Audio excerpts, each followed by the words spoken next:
ಅಧಿವೇಶನ ಆರಂಭ ಆಗೋದಕ್ಕೆ 16 ಗಂಟೆಗಳಿಗಿಂತ ಮುಂಚೆ ಖಾತೆ ಹಂಚಿಕೆಯಾಗಿದೆ. ಖಾತೆಯ ಜವಾಬ್ದಾರಿಯನ್ನ ವಹಿಸಿಕೊಂಡಂತಹ ನೂತನ ಸಚಿವರು ನಾಳೆಯಿಂದ ಅಧಿವೇಶನದಲ್ಲಿ ವಿಪಕ್ಷಗಳು ಹಾಕುವಂತಹ ಪ್ರಶ್ನೆಗಳಿಗೆ ಸಮರ್ಥ ಉತ್ತರವನ್ನ ಕೊಡೋದಕ್ಕೆ ಯಶಸ್ವಿಯಾಗ್ತಾರಾ? ಯಾಕಂದ್ರೆ ಅವರ ಇಲಾಖೆಗಳು ಹೆಂಗ್ ಕೆಲಸ ಮಾಡುತ್ತೆ, ಅಟ್ಲೀಸ್ಟ್ ಫಸ್ಟ್ ಟೈಮ್ ಮಿನಿಸ್ಟರ್ ಆಗಿರೋರಿಗೆ ಅಥವಾ ಖಾತೆ ಬದಲಾವಣೆ ಆಗಿರೋರಿಗೆ ಅದೊಂದು ಇದೆಯಲ್ಲ, ಆ ಸಮಯಾವಕಾಶವೂ ಇಲ್ಲವಲ್ಲ. ಸಚಿವ ಸ್ಥಾನ ಸಿಕ್ಕರು. ಕಳೆದ ಬಾರಿ ವಸತಿ ಜೊತೆ ವಕ್ಫ್ ಇಲಾಖೆಯ ಹೊಣೆಯೂ ಕೂಡ ಜಮೀರ್ ಅಹಮದ್ ಖಾನ್ ಅವರಿಗೆ ಇತ್ತು. ಆದರೆ ಈ ಬಾರಿ ಕೇವಲ ವಸತಿ ಖಾತೆ ಮಾತ್ರ. ಸಿದ್ದರಾಮಯ್ಯ ಸಂಪುಟದಲ್ಲಿ ವಸತಿ ಖಾತೆ ಜೊತೆಗೆ ವಕ್ಫ್ ಖಾತೆಯನ್ನ ಕೂಡ ಜಮೀರ್ ಅಹಮದ್ ಖಾನ್ ಅವರು ನಿಭಾಯಿಸಿದ್ರು. ಆದರೆ ಈಗ ಡಿಕೆ ಶಿವಕುಮಾರ್ ಸಂಪುಟದಲ್ಲಿ ಒಂದೇ ಒಂದು ಖಾತೆಗೆ ತೃಪ್ತಿ ಪಡಬೇಕಾದಂತಹ ಅನಿವಾರ್ಯತೆ ಜಮೀರ್ ಅಹಮದ್ ಖಾನ್ ಅವರಿಗೆ. ಸಚಿವ ಸ್ಥಾನ ಸಿಕ್ಕರು, ವಸತಿ ಇಲಾಖೆಗೆ ಮಾತ್ರ ಜಮೀರ್ ಅಹಮದ್ ಖಾನ್ ಅವರಿಗೆ ಈಗ ಸಂತೃಪ್ತಿಯನ್ನ ಪಡ್ಕೊಳ್ಬೇಕಾದಂತಹ ಅನಿವಾರ್ಯತೆ. ನಮ್ಮ ಪ್ರತಿನಿಧಿ ಹರೀಶ್ ಹಾಗೆ ಮಾಹಿತಿಯನ್ನ ಕೊಡುವಂತಹ ಸಂದರ್ಭದಲ್ಲಿ ವಿವರಿಸ್ತಾ ಇದ್ರು. ಜಮೀರ್ ಅಹಮದ್ ಖಾನ್ ಅವರಿಗೆ ಎಲ್ಲೋ ಒಂದ್ ಕಡೆ ಕಡಿವಾಣವನ್ನ ಹಾಕಿದ ಹಾಗೆ ಕಾಣಿಸ್ತಾ ಇದೆ ಅಂತ ಹೇಳಿ ಡೀಟೇಲ್ಸ್ ನ ಕೊಡೋದಕ್ಕೆ ಮತ್ತೆ ಲೈವ್ ನಲ್ಲಿ ಹರೀಶ್ ಜಾಯಿನ್ ಆಗಿದ್ದಾರೆ. ಹರೀಶ್, ನಾನು ಬ್ರೇಕ್ ಹೋಗೋದಕ್ಕಿಂತ ಮುಂಚೆನೆ ಹೇಳಿದ್ದೆ ನೋಡಿ, ಬೆಳಗ್ಗೆ ನಮಗೊಂದು ಲಿಸ್ಟ್ ಲಭ್ಯ ಆಯ್ತು. ಹರೀಶ್, ನೀವು ಒಂದು ಲಿಸ್ಟ್ ಅನ್ನ ಕೊಟ್ರಿ, ಒಂದು ಟೆಂಟೇಟಿವ್ ಲಿಸ್ಟ್ ಅಂತ ನಮಗೆ ಲಭ್ಯ ಆಯ್ತು. ಕಾಂಗ್ರೆಸ್ನ ಬಲ್ಲ ಮೂಲಗಳಿಂದ, ವಿಶ್ವಾಸಾರ್ಹ ಮೂಲಗಳಿಂದ ಸಿಕ್ಕಂತಹ ಲಿಸ್ಟ್ ಅದು. 13 ಜನರ ಲಿಸ್ಟ್ ಏನೋ ಸಿಕ್ತು. ಹಾಗೆ ಸಿಕ್ಕಂತಹ ಲಿಸ್ಟ್ ನಲ್ಲೇ ಸಂಜೆಯ ವೇಳೆ ಫೈನಲ್ ಪಟ್ಟಿ ಬರುವಂತಹ ಸಂದರ್ಭದಲ್ಲಿ ಹಲವು ಬದಲಾವಣೆ ಆಗಿದೆ. ಈ ಲಾಸ್ಟ್ ಮೂಮೆಂಟ್ ಬದಲಾವಣೆ ಯಾಕಾಯ್ತು, ಏನಾಯ್ತು ಅಂತ ಹೇಳಿ ಹರೀಶ್. ವಿದೇಶಿ ಯಾಕಂತಂದ್ರೆ ಇವತ್ತು ಇಡೀ ದಿನ ಕೂಡ ಖಾತೆಗಳ ಹಂಚಿಕೆ ದೊಡ್ಡ ಹೈಡ್ರಾಮಾ ನಡೆದಂತೆ ಕಾಣಿಸ್ತಾ ಇದೆ. ಯಾಕಂದ್ರೆ ಬೆಳಗ್ಗೆ ಒಂದು ಪಟ್ಟಿ ಬಿಡುಗಡೆ ಆದರೆ ಮಧ್ಯಾಹ್ನ ಮತ್ತೊಂದು ಪಟ್ಟಿ ಬಿಡುಗಡೆ ಅಂದ್ರೆ ಪಟ್ಟಿ ಅನ್ನೋದಕ್ಕಿಂತಲೂ ಕೂಡ ಬಲ್ಲಮೂಲಗಳ ಪಟ್ಟಿ, ಬಲ್ಲಮೂಲಗಳ ನೂತನ ಖಾತೆಗಳ ಹಂಚಿಕೆ ಅನ್ನುವಂಥ ನಿಟ್ಟಿನಲ್ಲಿ ಕೂಡ ಹರಿದಾಡಿತ್ತು. ಅದಕ್ಕೆ ಸಂಬಂಧಪಟ್ಟಂಗೆ ಕೂಡ ಬೇರೆ ಬೇರೆ ರೀತಿಯಲ್ಲಿ ಕೂಡ ಚರ್ಚೆ ಆದಂತೆ ಕಾಣಿಸ್ತಾ ಇದೆ. ಅಂದ್ರೆ ಸಚಿವರು ಎಲ್ಲರನ್ನೂ ಕೂಡ ಒಬ್ಬರೊಬ್ಬರನ್ನಾಗಿ ಪರಸ್ಪರ ಮಾತುಕತೆ ನಡೆಸುವಂಥದ್ದು, ಅವ್ರನ್ನ ಒಪ್ಪಿಸುವಂಥದ್ದು, ಅವ್ರ ಜೊತೆ ಚರ್ಚೆ ನಡೆಸುವಂಥದ್ದು ಇದು ಸುದೀರ್ಘವಾಗಿ ನಡೆದಂತೆ ಕಾಣಿಸ್ತಾ ಇದೆ. ಖುದ್ದು ಸಿಎಂ ಡಿಕೆ ಶಿವಕುಮಾರ್ ಅವರೇ ಎಲ್ಲ ಸಚಿವರ ಜೊತೆ ಮಾತುಕತೆ ನಡೆಸುವಂತೆ ಕಾಣಿಸ್ತಾ ಇದೆ. ತಮಗೆ ಯಾವ ಖಾತೆ ಬೇಕಾಗುತ್ತೆ ಅನ್ನುವಂಥ ನಿಟ್ಟಿನಲ್ಲಿ ಮತ್ತೆ ಒಪ್ಪಿಸುವಂಥ ನಿಟ್ಟಿನಲ್ಲಿ ಮತ್ತೆ ಜೊತೆಗೆ ಈ ಖಾತೆಯನ್ನು ನೀವು ನಿಭಾಯಿಸಬೇಕು ಅನ್ನುವಂಥ ನಿಟ್ಟಿನಲ್ಲಿ ಎಲ್ಲ ರೀತಿಯಲ್ಲಿ ಕೂಡ ಸಿಎಂ ಡಿಕೆ ಶಿವಕುಮಾರ್ ಅವರಿಂದ ಕಸರತ್ತು ನಡೆದಿರುವಂಥದ್ದು ಇಲ್ಲಿ ಸ್ಪಷ್ಟವಾಗಿ ಕಾಣಿಸ್ತದೆ. ಅಂತಿಮವಾಗಿ ಇಂಥದೇ ಖಾತೆ ತೆಗೆದುಕೊಳ್ಬೇಕು ಅನ್ನುವಂಥ ನಿಟ್ಟಿನಲ್ಲಿ ಕೆಲವರಿಗೆ ಕೊಟ್ಟಂತೆ ಸ್ಪಷ್ಟವಾಗಿ ಕಾಣಿಸ್ತಾ ಇದೆ. ಹಾಗಾಗಿ ಇನ್ನು 14 ಗಂಟೆಗಳು ಮಾತ್ರ ಇರುವಂಥದ್ದು. ಅಂದರೆ ನಾಳೆ ಸಹಜವಾಗಿ ಅಧಿವೇಶನ, ಮುಂಗಾರು ಅಧಿವೇಶನ ಆರಂಭ ಆಗುತ್ತೆ. ನಾಳೆ ಸಂತಾಪ ಸೂಚನೆ ನಿರ್ಣಯಗಳನ್ನು ಕೂಡ ಈಗ ನಡೆಸ್ತಾರೆ. ಅದು ನಾಳೆ ಅಧಿಕೃತ ಕಲಾಪಗಳು ಅನ್ನೋದಕ್ಕಿಂತಲೂ ಕೂಡ ಸಂತಾಪ ಸೂಚನೆ ನಿರ್ಣಯಕ್ಕೆ ಸೀಮಿತ ಆಗುತ್ತೆ.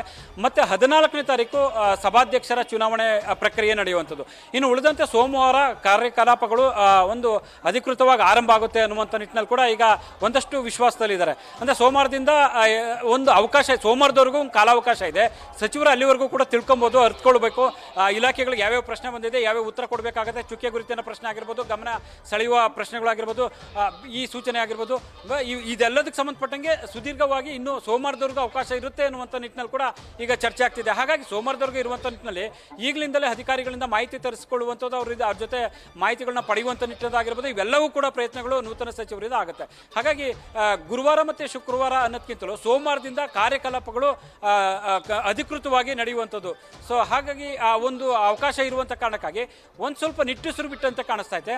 ಕೊನೆಗೂ ಅಧಿಕೃತವಾಗಿ ಅಂತಿಮವಾಗಿ ಈಗ ಪಟ್ಟಿ ಹೊರಗಡೆ ಬಂದಿರುವಂಥದ್ದು. ವಿದ್ಯಾಶ್ರೀ, ಹರೀಶ್, ಸರ್ಕಾರಗಳು ಯಾವುದೇ ಇರಲಿ ಅಥವಾ ಯಾವುದೇ ಸಂಪುಟ ರಚನೆ ಆದಂತಹ ಸಂದರ್ಭದಲ್ಲೂ ಈ ಖಾತೆ ಹಂಚಿಕೆ ಮಾಡೋದೇ ಒಂದು ಸರ್ಕಸ್. ಈ ಖಾತೆ ಹಂಚಿಕೆ ಆದಮೇಲೆ ಅಲ್ಲೊಂದು ಅಸಮಾಧಾನ ಸ್ಫೋಟ ಆಗುತ್ತಲ್ಲ. ಈಗ 13 ಜನರ ಮೊದಲ ಸಂಪುಟದ ಸಂದರ್ಭದಲ್ಲೂ 1-2-3 ಜನ ಸಚಿವರು ಇಲ್ಲ, ನಮಗೆ ಈ ಖಾತೆ ಬೇಡ, ನಮಗೆ ತೃಪ್ತಿ ಇಲ್ಲ ಅನ್ನುವಂತಹ ಅಸಮಾಧಾನವನ್ನ ಹೊರಹಾಕಿದ್ರು. ಈಗ ಎರಡನೇ ಲಿಸ್ಟ್ ಹೊರ ಬಂದಂತಹ ನಂತರದಲ್ಲಿ ಯಾರಾದ್ರೂ ಮಾತಿಗೆ ಸಿಕ್ರ ಹರೀಶ್, ಹೆಂಗಿದೆಯಂತೆ, ಎಲ್ಲ ಒಪ್ಕೊಂಡೆ ಎಲ್ಲರನ್ನ ಒಪ್ಪಿಸಿಯೇ ಖಾತೆ ಹಂಚಿಕೆ ಮಾಡಲಾಗಿದೆಯಾ ಅಥವಾ ಎಲ್ಲಿಂದಾದ್ರೂ ಅಸಮಾಧಾನ, ಬೇಸರ ಇದೇನಾದ್ರೂ ಸ್ಫೋಟಗೊಂಡಿದ್ಯಾ, ಹೇಗೆ ಅಂತ ಹೇಳಿ ಯಾರನ್ನಾದ್ರೂ ಮಾತನಾಡ್ತಿದ್ರಾ ಹರೀಶ್? ವಿದೇಶಿ ಈಗ ಸದ್ಯದ ಮಟ್ಟದಲ್ಲಿ ಕೂಡ ಯಾರಿಗೂ ಅಸಮಾಧಾನ ಇಲ್ಲ ಅನ್ನುವಂಥ ಮಾತುಗಳು ಕೂಡ ಕೇಳಿಬರ್ತಿದೆ. ಅಂದರೆ ಈಗ ಕೊಟ್ಟಿರುವಂಥ ಖಾತೆಗಳನ್ನ ಎಲ್ಲ ನಿಭಾಯಿಸ್ತೀವಿ ಅನ್ನುವಂಥ ಭರವಸೆ ಮಾತುಗಳನ್ನ ಕೂಡ ಸಿಎಂ ಡಿ ಕೆ ಶಿವಕುಮಾರ್ ಅವ್ರ ಮುಂದೆ ವ್ಯಕ್ತಪಡಿಸಿದ್ದಾರೆ ಅಂತ ಹೇಳಲಾಗ್ತಿದೆ. ಅಂತಿಮವಾಗಿ ಎಲ್ಲ ಸಚಿವರ ಜೊತೆ ಡಿ ಕೆ ಶಿವಕುಮಾರ್ ಅವರು ಮಾತುಕತೆ 1-to-1 ನಡೆಸಿದ್ದಾರೆ. ಸೊ ತಮಗೆ ಈ ಖಾತೆ ಕೊಡ್ತಿದ್ವಿ ಅನ್ನುವಂಥ ನಿಟ್ಟಿನಲ್ಲಿ ಚರ್ಚೆ ನಡೆಸಿದ್ದಾರೆ. ಅದು ಒಪ್ಪಿಗೆ ಸಿಕ್ಕ ನಂತರ ಸಚಿವರ ಜೊತೆಗೆ ಮಾತುಕತೆಯ ನಂತರ ಅಂತಿಮವಾಗಿ ಅಧಿಕೃತ ಪಟ್ಟಿಯನ್ನು ರಾಜ್ಯಪಾಲರಿಗೆ ರವಾನೆ ಮಾಡಿದ್ದಾರೆ ಅನ್ನುವಂಥ ಮಾಹಿತಿ ಲಭ್ಯ ಆಗ್ತಿದೆ. ಹಾಗಾಗಿ ಎಲ್ಲರೂ ಕೂಡ ಈ ಖಾತೆಯನ್ನು ಸಹಜವಾಗಿ ಒಪ್ಕೊಂಡು ಕೆಲಸ ಮಾಡ್ತಾರೆ ಅನ್ನುವಂಥ ನಿಟ್ಟಿನಲ್ಲಿ ಕೂಡ ಈಗ ಸಿಎಂ ಡಿ ಕೆ ಶಿವಕುಮಾರ್ ಅವರು ಇದ್ದಾರೆ. ಆದರೆ ಇದುವರೆಗೂ ಕೂಡ ಸಚಿವರು ಯಾರು ಕೂಡ ಖಾತೆಗಳ ವಿಚಾರಕ್ಕೆ ಸಂಬಂಧಪಟ್ಟಂಗೆ ಅಭಿಪ್ರಾಯಗಳನ್ನ ವ್ಯಕ್ತಪಡಿಸಿಲ್ಲ. ಇನ್ನಷ್ಟೇ ಅವರು ಸಚಿವರು ತಮ್ಮ ಅಭಿಪ್ರಾಯಗಳನ್ನ ವ್ಯಕ್ತಪಡಿಸಬೇಕಾಗುತ್ತೆ. ವಿದ್ಯಾಶ್ರೀ, ಹರೀಶ್, ಈಗ 2 ಪ್ರಮುಖ ಖಾತೆಗಳು ನೀವಾಗಲೇ ಉಲ್ಲೇಖ ಮಾಡಿದ ಹಾಗೆ, ಒಂದು ಕೃಷಿ ಖಾತೆ, ಮತ್ತೊಂದು ಜಲಸಂಪನ್ಮೂಲ ಖಾತೆ. ಎರಡೂ ಕೂಡ ಮಂಡ್ಯ ಜಿಲ್ಲೆಯ 2 ಸಚಿವರ ಪಾಲಾಗಿದೆ. ಇದನ್ನು ಯಾವ ರೀತಿ ನೋಡಬಹುದು ಅಂತ ಹೇಳಿ?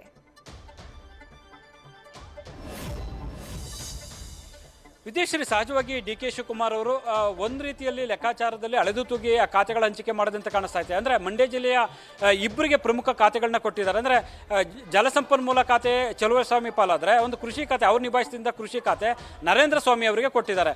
ಮಂಡ್ಯ ಭಾಗ ಸಹಜವಾಗಿ ಹಳೆ ಮೈಸೂರು ಭಾಗ, ಅದರಲ್ಲೂ ಮಂಡ್ಯ ಭಾಗದಲ್ಲಿ ಕೃಷಿ ರೈತರಿಗೆ ಸಂಬಂಧಪಟ್ಟಂಗೆ ಹೆಚ್ಚು ಆದ್ಯತೆಯನ್ನು ಕೊಡಬೇಕಾಗತ್ತೆ.